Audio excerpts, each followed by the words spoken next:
கரெக்டா போதா பாரு. நீங்க பார்த்து போ, நான் காமிக்கிறேன்.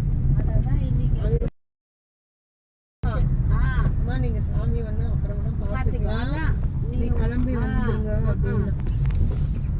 பாருங்க எப்படி இது பாருங்க, இங்க பாருங்க மழையே தெரியல. இங்க பாருங்க எப்படி இருக்கு மேகம் மறைச்சு. இத பாருங்க மழை மேகம் மறைச்சு நிக்குது. புயல் உருவாக்கிதுன்றாங்களே. புயலாம் புயல் நம்ம சட்டம் சொன்னா அது வருது. புயலையா இங்கதான் உருவாக்கிது. தெரியலையா புயல புயல கட்ட அந்த கட்டை இந்த கட்டை அந்த நாட்டு கட்டை என்னமோ அந்த காலத்துல படிப்பு அந்த இங்கதான் இது போட்டுருவாங்க நடப்பாதைக்கு. இந்த